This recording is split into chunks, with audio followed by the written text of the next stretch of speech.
नमस्कार दोस्तों। भारतीय संविधान के इस 5वीं कड़ी में आप सभी का फिर से स्वागत है। और अभी तक मुझे आशा है कि आपको पहले और दूसरे, तीसरे, चौथे में सभी कुछ समझ में आ गया होगा। आज हम स्टार्ट करते हैं अपना 5वां भाग। 1853 का जो चार्टर एक्ट है, ये चार्टर एक्ट उस परिस्थितियों में बनाया गया था जब ब्रिटिश ईस्ट इंडिया कंपनी का शासन खत्म हो गया। देखिए, जब 1600 में कंपनी आती है, परमिशन मिलता है, 1605 ये शासक से परमिशन मिलता है। उसके बाद से उस समय तो ये कंपनी थी, पूर्ण रूप से कंपनी थी सिर्फ, जो व्यापार करती थी, व्यापारी कंपनी थी। लेकिन जब आगे बढ़ेंगे तो आगे बढ़ते हुए फिर ये महसूस होगा हमें कि इस कंपनी का प्रशासनिक काम भी मिल गया, क्योंकि आप देखेंगे प्लासी बक्सर का युद्ध का जीतना, रेगुलेटिंग एक्ट, मतलब अब ये एडमिनिस्ट्रेशन, प्रशासन का भी काम करेगी। लेकिन 1833 के चार्टर में आपने देखा कि किस तरह से चीन और चाय के साथ जो व्यापार कंपनी का भी बना हुआ था मोनोपोली, उसको भी समाप्त कर दिया गया। इतना कुछ हो रहा है कंपनी के साथ। कंपनी का जो शासन है, अब यहां से क्या होता है, व्यापार खत्म होता है और शासन जो बचा कुचा था उसको भी खत्म होने का प्रयास 1853 के एक्ट द्वारा किया गया, क्योंकि परिस्थितियां पूरी तरीके से बदल चुकी थी। तो इसमें कुछ प्रावधान है, उसको देख लेते हैं। चार्टर एक्ट 1853 का पहला है, सिविल सेवा की खुली प्रतियोगिता शुरू। इसके पहले जो अधिकारी हुआ करते थे, वो अधिकारी कंपनी के अपने चहेते होते थे। कंपनी को लगता था कि जिस व्यक्ति को हमको बनाना चाहिए उसको वो बना देती थी। उसके लिए कोई एग्जाम, ओपन एग्जाम नहीं होता था। लेकिन अब इस चार्टर एक्ट ने ये कहा कि अब कोई भी अगर अधिकारी बनेगा, सिविल सेवा के द्वारा उसका चयन किया जाएगा। एकदम ओपन क्या होगा, एग्जाम कंडक्ट कराया जाएगा, जो पास होगा वो आएगा। तो ये बहुत इंपॉर्टेंट पॉइंट है। दूसरा है लेफ्टिनेंट गवर्नर की नियुक्ति। लेफ्टिनेंट गवर्नर देखने के लिए मिलता है कि दिल्ली में एक लेफ्टिनेंट गवर्नर का पोस्ट होता है। दिल्ली में गवर्नर नहीं होते हैं, लेफ्टिनेंट गवर्नर होते हैं। क्या है ये? जब आप देखेंगे कि जो वारेन हेस्टिंग था, उसको 1773 में रेगुलेटिंग एक्ट के द्वारा बंगाल का गवर्नर जनरल बनाया जाता है। लेकिन उसी के समय आप देखेंगे कि 1833 में जो उस समय बंगाल का governor general Lord William Bentinck था, वही विलियम बेंटिक 1833 के ही चार्टर एक्ट द्वारा भारत का गवर्नर जनरल बन जाता है। लेकिन चाहे वारेन हेस्टिंग या विलियम बेंटिक की बात की जाए, दोनों के दोनों का जो क्षेत्र था वो बंगाल था। मतलब बंगाल के तो ये अधिकारी हैं, साथ में भारत का भी जिम्मा इनको दिया जा रहा है। लेकिन 1853 के एक्ट में एक इतना बड़ा बदलाव किया जाता है कि अब बंगाल के लिए स्पेशल एक अधिकारी होगा, जिसके पद का नाम होगा लेफ्टिनेंट जनरल। और पहला लेफ्टिनेंट जनरल जो नियुक्त हुआ था उसका नाम था सर फेडरिक। बंगाल का पहला लेफ्टिनेंट जनरल सर फेडरिक था। सर फेडरिक जो 1853 के एक्ट के द्वारा बना।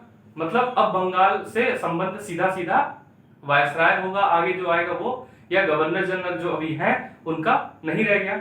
तो ये परिवर्तन है। मतलब कहीं ना कहीं एक शक्ति जो है वो छीनी जा रही है, विकेंद्रीकरण किया जा रहा है, डिसेंट्रलाइजेशन किया जा रहा है। दूसरा पॉइंट है, बीओडी के 6 लोग राजा नियुक्त। बोर्ड ऑफ डायरेक्टर में 24 लोग हुआ करते थे।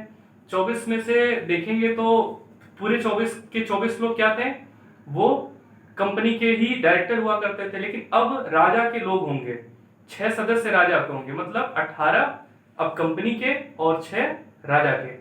तो यहां भी देखने के लिए मिल रहा है कि किस प्रकार से कंपनी के डायरेक्टर्स में घुसपैठ की जा रही है राजा के सदस्यों का। तो यहां से आपको एकदम आइडिया लग रहा होगा कंपनी का शासन अब धीमे धीमे यहां से खत्म किया जा रहा है। तीसरा है, गवर्नर जनरल की परिषद में 4 सदस्य प्रांतों से ये गैर सरकारी होंगे। ये समझना बहुत जरूरी है। गवर्नर जनरल की परिषद हुआ करती थी, जिसको हम लोगों ने देखा था, 4 सदस्यीय परिषद बनाई गई थी और ये परिषद मदद करती थी गवर्नर जनरल की। ये हमने देखा था पिछली क्लास में। अब इसकी जो परिषद है, इस परिषद को बढ़ा के 6 सदस्यीय कर दिया गया और इसमें यह कहा गया कि 4 सदस्य भारत के होंगे और ये गैर सरकारी होंगे। देखिए, ये 1853 के एक्ट के बारे में एक बात है, बड़ी जरूरी है, उसको समझिएगा, बहुत ध्यान से समझिएगा। भारत में भारतीयों का जो प्रतिनिधित्व है, भारत में भारतीयों का जो प्रतिनिधित्व है वो अभी तक नहीं मिला था कभी भी, क्योंकि सीधे कंपनी के अधिकारी, कंपनी के लोग, इन्हीं की बातें हम करते आ रहे हैं। लेकिन अभी हमें सुनने में ये लग रहा है कि भारतीयों की संख्या बढ़ाई जा रही है, इसका मतलब भारत के सदस्य भी इसमें है। तो भारत के 4 सदस्य इसमें शामिल किए जाने का मतलब है कि अंग्रेज अब भारत के लोगों को भी अपने प्रशासन में शामिल कर रहे हैं। तो इसका मतलब क्या हुआ, भारतीयों को अधिकार दिया गया।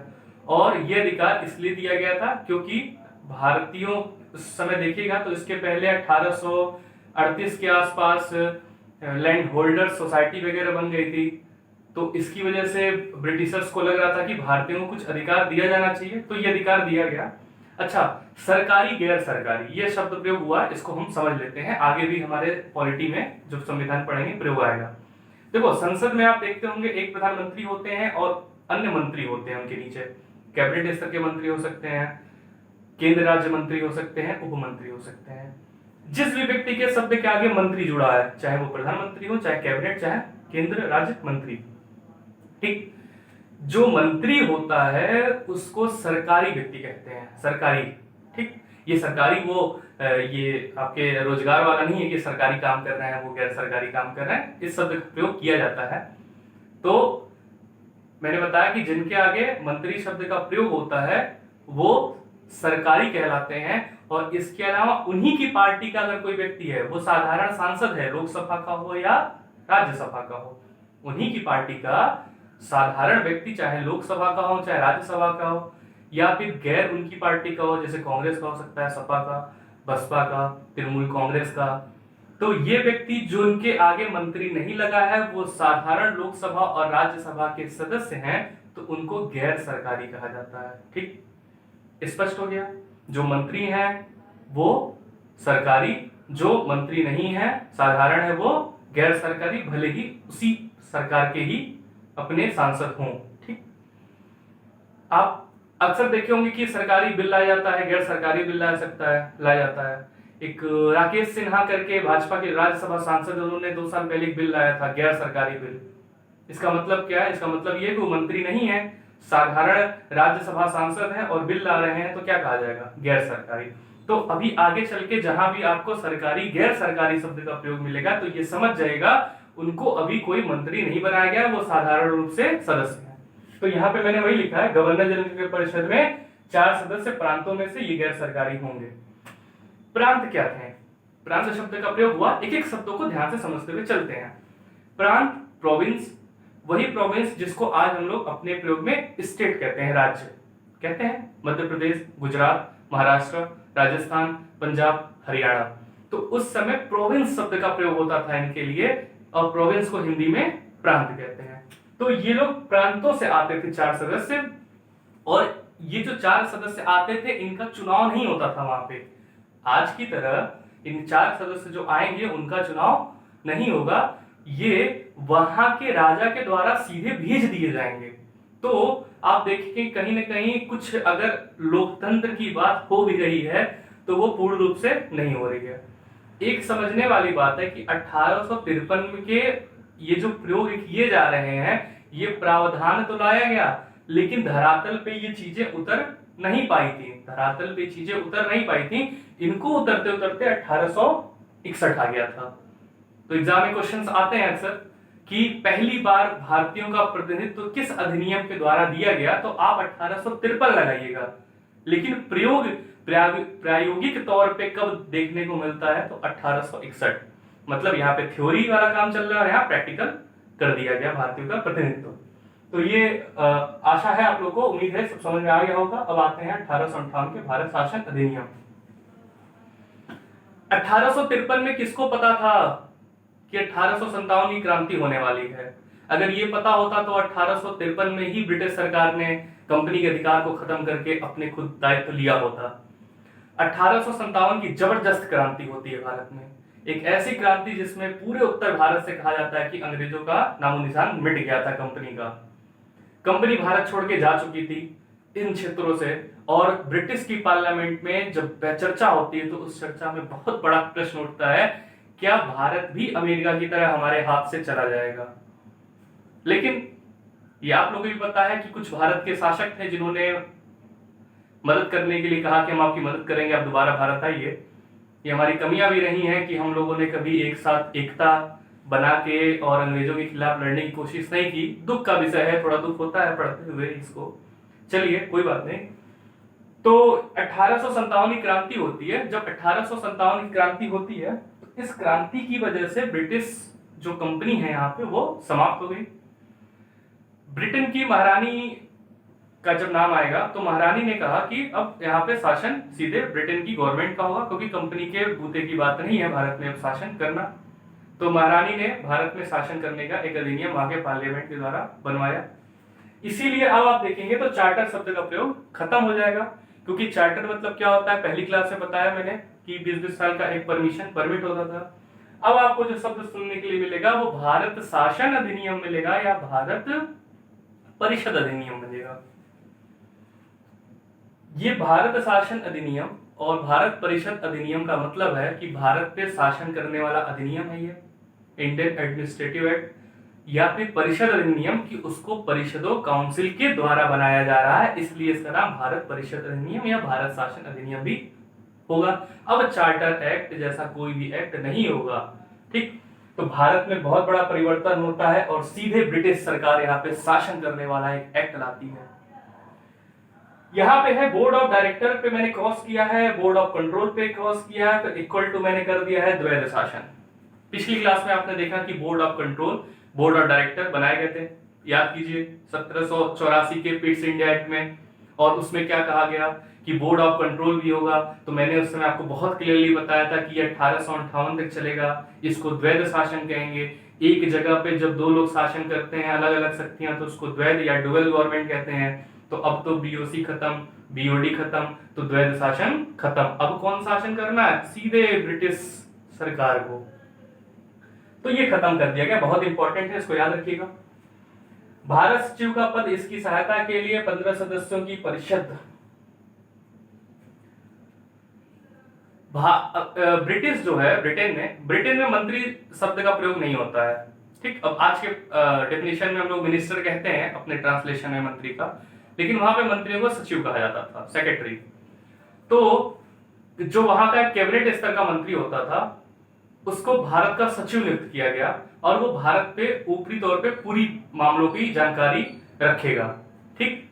तो ये जो भारत सचिव का पद बनाया गया है इसकी सहायता के लिए 15 सदस्यों की एक परिषद बना दी गई है कि 15 लोग मिलके इसमें रहेंगे, जिस 15 में से 8 अभी भी बोर्ड ऑफ डायरेक्टर के सदस्य होंगे और 7 किसके होंगे? बाकी नहीं, राजा के। तो ध्यान दीजिएगा, बीओडी भी है इसमें अभी, और ये बीओडी के 8 सदस्य, बाकी 7 सदस्य अलग से जो ब्रिटेन के अपने पार्लियामेंट से होंगे।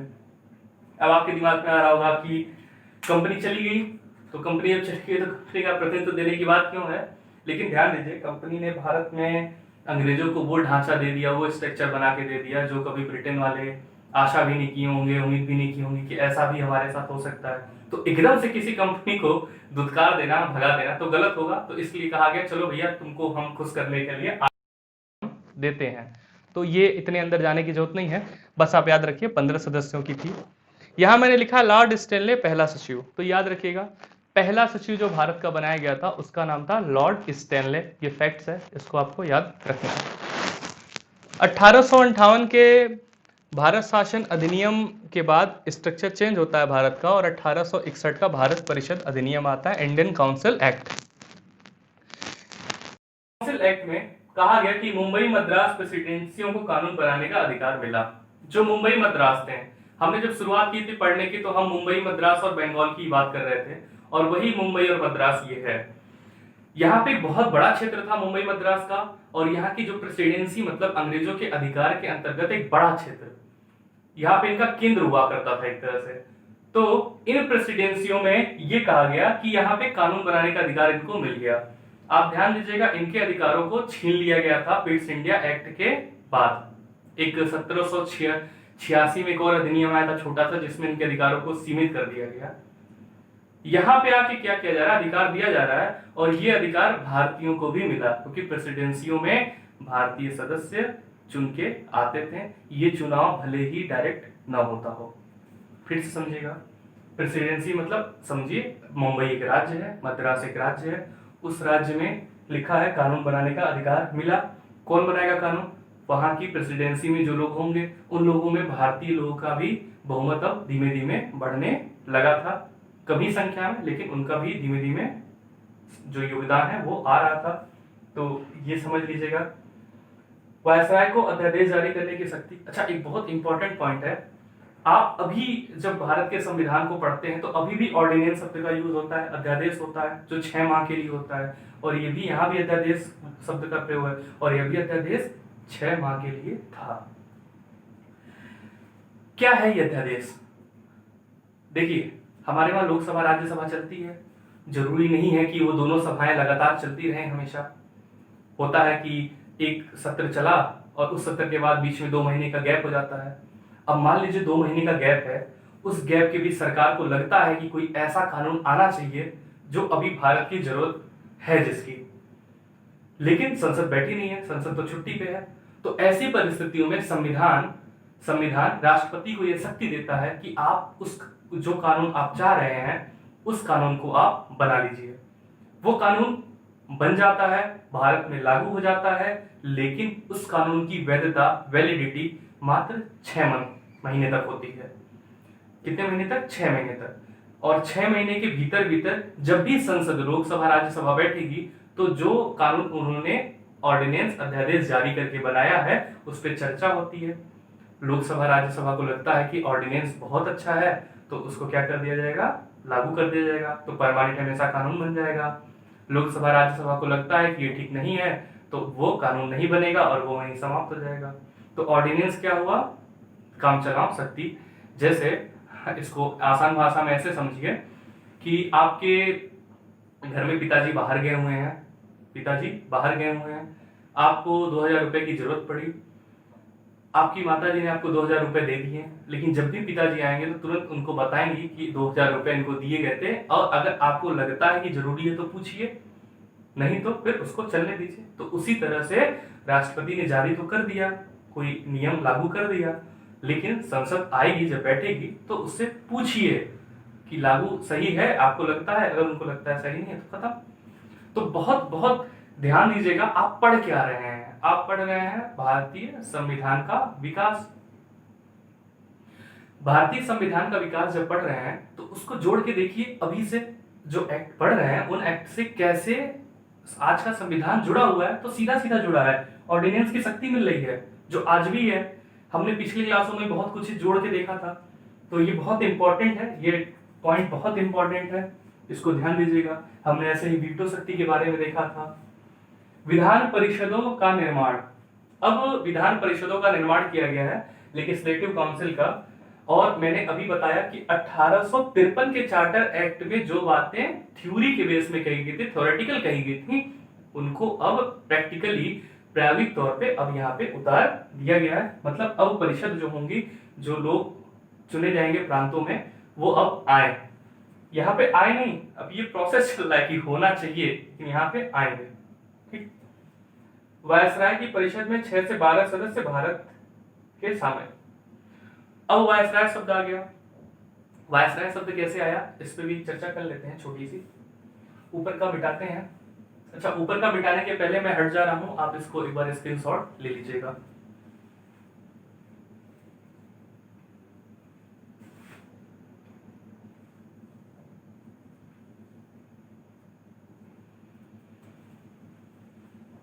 ठीक, स्क्रीनशॉट आपने ले लिया होगा। इसको मिटा के थोड़ा कुछ चीजों को समझ लेते हैं हम लोग।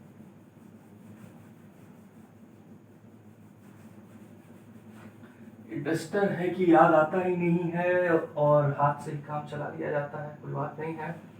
कहाँ थे हम लोग? वायसराय की परिषद कहाँ गए? कहाँ थे? वायसराय की परिषद में 6 से 12 सदस्य भारतीय होंगे। देखिए, याद भी नहीं आ रहा है कि क्या बताने के लिए मैंने ऊपर का मिटाया। चलिए कोई बात नहीं, अभी याद आ जाएगा, थोड़ी देर में कि क्यों इसको हम लोगों ने मिटाया था। छोड़िए, ज्यादा समय देने की जरूरत नहीं है, अभी ऑटोमेटिक याद आएगा। चलिए आगे चलते हैं। 1892 का भारत शासन अधिनियम। इसके काफी लंबे समय बाद भारत शासन अधिनियम आया। देखिए, भारत शासन अधिनियम या भारत परिषद अधिनियम आएगा। हाँ, याद आया। देखिए, ऐसे याद आता है। वायसराय शब्द के बारे में हम लोग बात कर रहे थे। वायसराय जो होता है, एक ध्यान दीजिएगा, 1858 में कंपनी का शासन खत्म किया जाता है और इसकी जगह ब्रिटिश गवर्नमेंट का शासन लागू किया जाता है। ब्रिटिश गवर्नमेंट का हेड कौन होगा? ब्रिटिश गवर्नमेंट का हेड हमेशा राजा होगा या फिर वहां की महारानी होगी। ठीक, हमारे भारत में हमारी सरकार का अध्यक्ष हेड कौन है? राष्ट्रपति है, यहाँ रानी या राजा है, और ये मैंने आपको शुरुआती क्लास में बताया था। ब्रिटिश गवर्नमेंट को जब भी उस समय कोई व्यक्ति प्रतिनिधित्व करता था, रिप्रेजेंट करता था, प्रतिनिधित्व करता था, उसको रिप्रेजेंट करता था, तो वो रिप्रेजेंट किसको करता था माना जाता था? राजा या रानी को, क्योंकि यही वहां के हेड है। इस वजह से वायसराय शब्द का प्रयोग होता था। वायसराय का अर्थ होता है कि राजा या रानी का प्रतिनिधित्व करने वाला व्यक्ति। क्या होता है? राजा या रानी का प्रतिनिधित्व करने वाले व्यक्ति को क्या कहा जाता है? वायसराय कहा जाता है। तो इसलिए हमें वायसराय शब्द का प्रयोग मिलेगा, इस शब्द का अर्थ ही होता है। तो यही बताने वाला था, लेकिन भूल गया मैं, चलिए कोई बात नहीं। अब आते हैं 1892 के भारत शासन अधिनियम पर। इस अधिनियम में कहा गया केंद्रीय और विधान परिषद और प्रांत विधान परिषद, इसको समझ लीजिए, बहुत आसान है। हमारा देश है ये पूरा। इस देश में हमारे क्या होती है? एक तो संसद होती है, और ये संसद पूरे देश की होती है, लेकिन हमारे देश के अंदर राज्य भी तो होते हैं। हमारे देश के अंदर राज्य भी तो बहुत सारे हैं, तो हर राज्य की अपनी क्या होती है? विधान सभा होती है, या विधानमंडल कहिए, वो होता है। ये मैंने आपको शुरुआत में बताया था। इसीलिए जब यहाँ पे देख रहे होंगे आप, तो मैं इसीलिए कहता हूं कि शुरुआत से देखिए, क्योंकि विधानसभा, विधान परिषद, राज्यसभा, लोकसभा बताने का मेरा जो उद्देश्य था वो यहाँ आपको समझ में आ रहा होगा। तो विधानसभा जो होती है ये राज्य की होती है, और पूरे तौर पे क्या होगा? संसद होगी। बाकी हर राज्य में विधानसभा होगी, विधानमंडल है, बात एक ही है, ये होगी। तो यहाँ पे इसको, ये आप समझने के लिए, मैं ये नहीं कह रहा हूं आप इन्हीं शब्दों को याद कर लीजिए, लेकिन मैं समझाने के लिए कह रहा हूं। केंद्रीय विधान परिषद को आप समझिएगा संसद है, और प्रांतीय विधानसभा को समझिएगा ये विधान सभा या विधान मंडल है। ठीक, अगर ऐसे आसान करके तोड़ के समझेंगे तो बहुत मदद मिलेगी समझने में। तो ये केंद्रीय विधान परिषद मतलब ये दिल्ली की बात, ये कलकत्ता की बात कर रहा है, अभी तो कलकत्ता ही राजधानी है। प्रांतीय विधान परिषद विधानसभा की बात कर रहा है। तो इसमें आपको याद तो यही करना है, लेकिन अंदर कुछ बातें हैं उसको मैं समझा दे रहा हूं। केंद्रीय विधान परिषद के जो सदस्य थे उसकी सदस्य संख्या तो बढ़ा दी गई, लेकिन बहुमत अंग्रेजों का था, भारतीयों का बहुमत नहीं था। मैंने यहां लिखा भी होगा, हाँ संख्या बढ़ाई गई, लेकिन बहुमत सरकारी सदस्यों का। अभी सरकारी सदस्य वो होते हैं जो मंत्री होते हैं, लेकिन उस समय सरकारी सदस्य वो होते थे जो ब्रिटिशर्स होते थे। तो ये अंतर समझिएगा। प्रांत में भी यही स्थिति की गई, लेकिन यह है कि अधिकार दिया जाने लगा। 1892 के भारत शासन अधिनियम के आते आते भारत में इतना परिवर्तन हुआ कि इनको इतना कुछ देना इनकी मजबूरी बन गई। क्योंकि आप देखेंगे तो 1892 के 7 साल पहले भारतीय कांग्रेस, इंडियन नेशनल कांग्रेस का गठन कर दिया गया। इंडियन नेशनल कांग्रेस के दबाव की वजह से इनको कुछ न कुछ भारतीयों को देना ही देना था। लगातार इंडियन नेशनल कांग्रेस दबाव इनके ऊपर बनाती थी, तो अंग्रेजों को लगा कि समय आगे चल रहा है और कुछ न कुछ अधिकार भारतीयों को देना चाहिए। इस वजह से इन्होंने अपने मन से नहीं, दबाव में आके प्रांतों में भी विधान परिषदों में भारतीयों की संख्या बढ़ा दी और केंद्र में भी परिषद में भारतीयों की संख्या बढ़ा दी, ताकि भारतीय संतुष्ट हो जाएं, सेटिस्फाई हो जाए, भैया ठीक हमारे भी लोग वहां पे जाके शासन कर रहे हैं। प्रश्न पूछने का अधिकार दिया गया, लेकिन सीमित था। आप देखते होंगे संसद में आज भी कोई बिल आता है, विधेयक आता है, तो उस पे बहुत सारे सदस्य होते हैं, वो प्रश्न पूछते हैं, लेकिन जो प्रश्न पूछने का अधिकार होता है वो सीमित नहीं है और अनलिमिटेड है। देखते खूब प्रश्न प्रश्न प्रश्न, कई बार तो लगता है ईंट पत्थर चल जाएगा वहां पे, लेकिन यहाँ पे क्या किया गया, प्रश्न पूछने का अधिकार तो दिया गया कि अगर कोई नियम बन रहा है देश में, कुछ गलतियां हो रही हैं, तो आप प्रश्न पूछिए, लेकिन लिमिटेड। ठीक, अभी आगे चलते हैं। तो इसमें इतना ही है, इसमें बहुत ज्यादा बात करने की आवश्यकता नहीं है, कुछ खास है नहीं, जो था वो हमने बता दिया आपको। 1909 का भारत शासन अधिनियम बहुत इंपॉर्टेंट है, इसको मार्ले मिंटो सुधार कहते हैं। भारतीय इतिहास में हम यहाँ से मन से पढ़ना शुरू कर देते हैं। 1909 के अधिनियम को मार्ले मिंटो सुधार क्यों कहते हैं? गर्मी बहुत ज्यादा हो रही है, पसीना हो रहा है, और चूंकि रिकॉर्डिंग करते हुए फैन बंद करना पड़ता है तो उसमें आवाज आती है, और वैसे भी रिकॉर्डिंग बहुत पीछे के कमरे में करना पड़ता है कि ताकि किसी का आना जाना ना हो, नहीं तो घर में जानते हैं कुछ न कुछ आवाजें आ जाती है, इसलिए पसीना होता है। कोई बात नहीं है, पढ़ाई पे ध्यान दीजिए, रुमाल पे नहीं मेरे। तो इसको मार्ले मिंटो सुधार क्यों कहते हैं? अच्छा, एक कंफ्यूजन होता है, और हम भी जब पढ़ते थे तो कंफ्यूजन ये होता था कि 1909 के अधिनियम को मार्ले मिंटो सुधार कहते हैं, 1919 के अधिनियम को मॉन्टेग्यू चेम्सफोर्ड सुधार कहते हैं, जबकि उनको भारत शासन अधिनियम भी कहते हैं। तो ये पेंच क्यों है? बड़ा आसान है, शब्द क्या है? 1909 के साथ भारत शासन अधिनियम में शब्द यूज करा मार्ले और मिंटो। देखिए बहुत आसान है, जो पहला नाम है वो भारत सचिव है, ये भारत सचिव था, ठीक। दूसरा नाम जो है ये भारत का वायसराय था। अब देखिएगा तो दोनों में कौन सा पद बड़ा होता है? भारत सचिव का, वहां से है, तो पहला नाम बड़े पद वाले का भारत सचिव, दूसरा वायसराय का। इसी तरह आप देखेंगे जब मॉन्टेग्यू चेम्सफोर्ड सुधार आएगा 1919 का, तो पहला नाम क्या है? मॉन्टेग्यू, तो मॉन्टेग्यू क्या हो गया? भारत सचिव। चेम्सफोर्ड उससे थोड़ा छोटा, तो वायसराय, याद करने का छोटा सा ट्रिक है, तो समझ गए होंगे। तो चूंकि इन दोनों व्यक्तियों के दिमाग की उपज थी 1919 का अधिनियम, इसलिए इसका नाम मार्ले मिंटो सुधार भी है, और भारत शासन अधिनियम इसलिए पड़ा क्योंकि ये भारत के शासन करने वाला अधिनियम है। तो ये बात क्लियर हो गई, और ये ट्रिक भी आप समझ गए होंगे ये क्यों कहा जाता है। अब इस पे पहला पार्ट है, गैर सरकारी भारतीय सदस्यों के प्रश्न पूछने के अधिकार बढ़े हैं। अब इसको यहां से तुलना कीजिएगा, यहाँ पे भारतीयों के प्रश्न पूछने का अधिकार बहुत लिमिट हो गया था, लेकिन यहाँ पे भारतीयों के प्रश्न पूछने का अधिकार बढ़ा दिया गया, और यहाँ तक कि पूरक प्रश्न भी पूछ सकते थे, सप्लीमेंट्री क्वेश्चन। क्या होता है ये? मान लीजिए आपने एक प्रश्न किया कि भारत में बाढ़ आ रही है, बाढ़ में बहुत सारे लोग मारे जा रहे हैं, चलिए प्रश्न पूछ लिया, उधर से मंत्री जी ने जवाब दे दिया।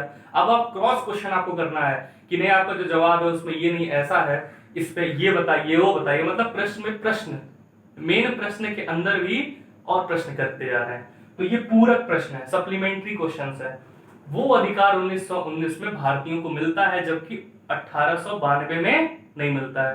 तो ये समझ में आया कि आप देखेंगे अधिकार बढ़ते जा रहे हैं। अधिकार बढ़ने का कारण क्या है उसको समझिए।